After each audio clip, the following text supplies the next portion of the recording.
Assalamualaikum warahmatullahi wabarakatuh. Shalom, Om Swastiastu, Namo Buddhaya, salam kebajikan dan salam sejahtera untuk kita semua. Perkenalkan, kami dari kelompok 3 dengan nama anggota. Kami akan menjelaskan tentang putusan kasus wan prestasi antara Jayanti Kusumayani dan Damas Eka Putra Yudhistiara.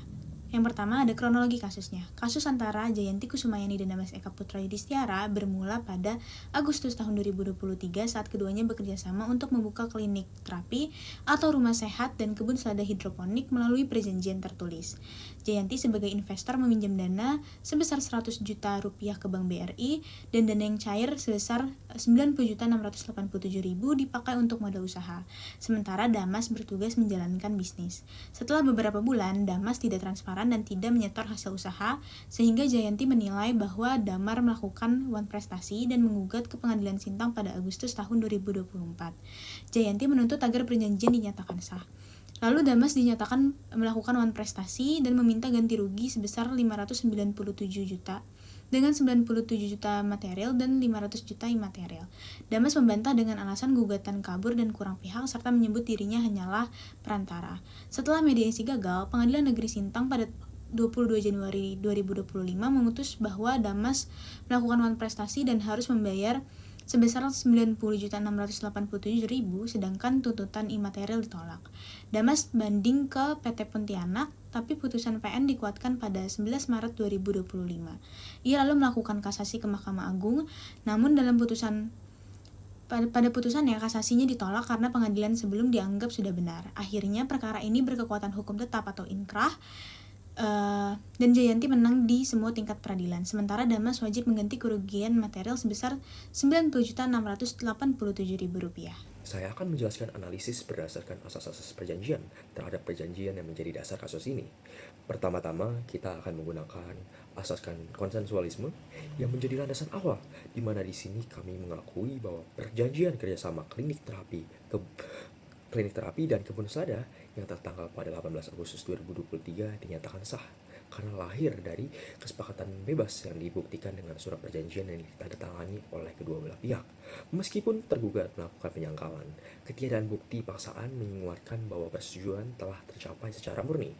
Selain itu, asas kebebasan berkontrak juga termasuk, di mana dapat dilihat bahwa penggugat dan tergugat secara leluasa telah mendefinisikan sendiri isi perjanjian itu, termasuk peran-peran kedua belah pihak, yaitu penggugat sebagai investor atau penyedia modal dan tergugat sebagai pelaksana usaha, lengkap juga dengan skema pembagian hasil. Kemudian bila dikaitkan dengan asas utama yang memberikan kekuatan memaksa pada perjanjian tersebut, yaitu Pacta Sunt Servanda, asas yang terkandung dalam pasal 1338 KUHP ini menegaskan bahwa setiap perjanjian yang dibuat secara sah berlaku sebagai undang-undang bagi mereka yang membuatnya. Artinya kesepakatan antara penggugat dan tergugat bukan lagi sekedar komitmen moral saja, melainkan telah berubah menjadi hukum privat yang mengikat kedua belah pihak. Pelanggaran terhadap hukum privat ini menjadi inti utama dari isi putusan tersebut. Meskipun saat proses pembentukan perjanjian, kedua belah pihak merupakan teman baik yang telah sepakat dalam melakukan pembuatan perjanjian dengan berlandaskan asas itikat baik. Tindakan tergugat yang kemudian tidak menyetorkan hasil usahanya dinilai sebagai perbuatan yang akhirnya tidak didasari oleh itikat baik. Oke, selanjutnya di sini aku akan menganalisis kasus tersebut menurut pendapat kelompok kami. Nah, apabila kita lihat kasus tersebut, kasus ini telah melewati beberapa tahap hingga sampai ke Mahkamah Agung, dan hasilnya tidak merubah putusan yang ada pada tingkat pertama.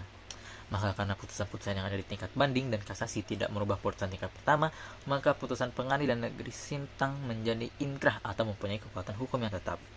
Nah, apabila kita lihat dalam putusan tingkat pertama, pengadilan memutuskan untuk menolak eksepsi tergugat, yaitu Damas, yang dalam eksepsinya tergugat menyatakan bahwa gugatan kabur karena alamat tidak sesuai dan gugatan kurang pihak karena tidak membawa pihak lain, yaitu founder rumah terapi stroke. Padahal dalam objek kasus gugatan ini, yaitu objek gugatannya adalah wan prestasi, maka kita fokusnya hanya kepada perjanjian kerjasama yang telah dibuat oleh penggugat dan tergugat. Nah, dalam perjanjian tersebut, para pihaknya hanya Jayanti selaku penggugat dan Damas selaku tergugat, tidak ada pihak lain, sehingga para pihaknya sudah cukup. Nah, selain itu, dalam eksepsi tergugat yang menyatakan alamat yang ada dalam surat gugatan tidak tepat. Padahal dalam surat perjanjian, alamat yang ada di dalam perjanjian itu dipakai oleh penggugat di dalam surat gugatannya. Sehingga alasan penggugat memasukkan alamat yang ada di dalam surat gugatan menggunakan surat perjanjian mempunyai alasan yang dapat diterima dan gugatan dapat diperiksa. Selanjutnya, dalam pokok perkara, majelis hakim menolak jawaban atau bantahan dari tergugat yang menyatakan bahwa tergugat dipaksa untuk melakukan tanda tangan.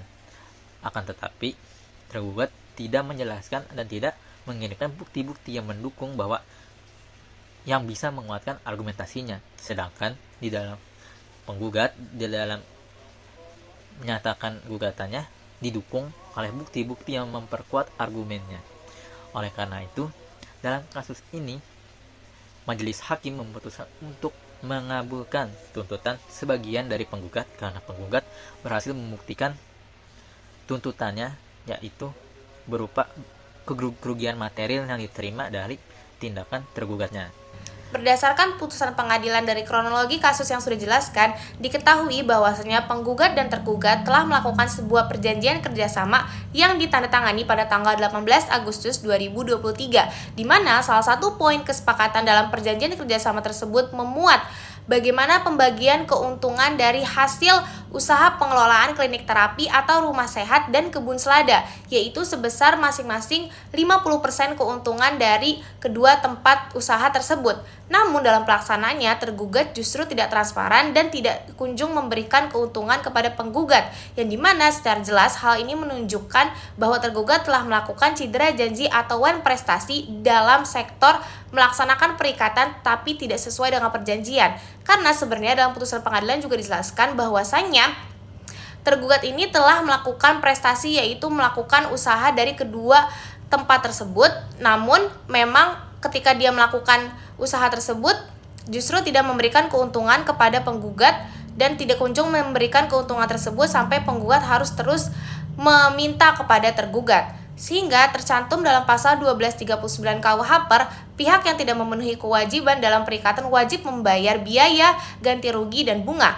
Akibat wan prestasi tersebut, penggugat mengalami kerugian material dan imaterial dengan total jumlah sebesar 597.687.000, yang dimana itu tercantum dalam petitum nomor 9. Kemudian di pasal 1267 KUH per, yaitu pihak yang dirugikan atau penggugat dapat memilih untuk bisa pemenuhan janji, ganti rugi, atau pembatalan perjanjian. Di sini penggugat memilih untuk memberikan ganti rugi sekaligus pembatalan perjanjian karena dalam petitum nomor 10 disebutkan bahwasannya penggugat meminta tergugat untuk segera mengosongkan tempat dan menghentikan keseluruhan aktivitas di dua tempat usaha tersebut yang telah disepakati.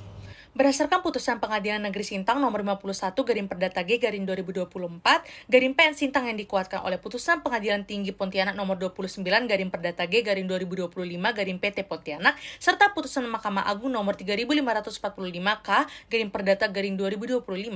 Perkara ini dikategorikan sebagai wan prestasi karena tergugat melaksanakan perikatan tidak sesuai dengan isi perjanjian. Dari hasil analisis kelompok kami dapat disimpulkan bahwa perjanjian antara Jayanti Kusmayani dengan Damas Eka Putra Yudistiara itu dibuat secara sah berdasarkan asas konsensualisme dan asas kebebasan berkontrak seperti terdapat dalam pasal 1338 KUH Perdata melalui asas Pacta Sunt Servanda.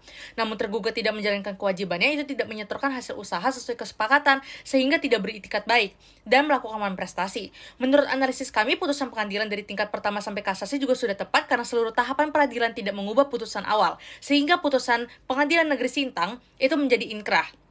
Majelis hakim juga telah benar menolak eksepsi tergugat terkait gugatan kabur dan kurang pihak, karena objek perkaranya hanya melibatkan dua pihak sesuai perjanjian. Selain itu, alamat yang digunakan dalam gugatan pun telah sesuai dengan yang tercantum di perjanjian, sehingga alasan tergugat tidak memiliki dasar hukum. Selain itu, hakim mengabulkan sebagian gugatan penggugat dengan menyatakan tergugat terbukti wan prestasi dan wajib ganti rugi material. Oleh karena itu, kami sependapat dengan putusan di semua tingkat peradilan karena telah mencerminkan penerapan hukum yang adil dan sesuai dengan ketentuan dalam KUH Perdata. Perbuatan ini juga termasuk wan prestasi jenis melaksanakan perikatan tidak sebagaimana mestinya, seperti yang diatur dalam pasal 1239 KUH Perdata yang mewajibkan pihak yang ingkar janji membayar biaya ganti rugi dan bunga. Dengan demikian dapat disimpulkan bahwa putusan pengadilan telah sesuai dengan hukum perikatan, serta memberikan keadilan bagi pihak yang dirugikan.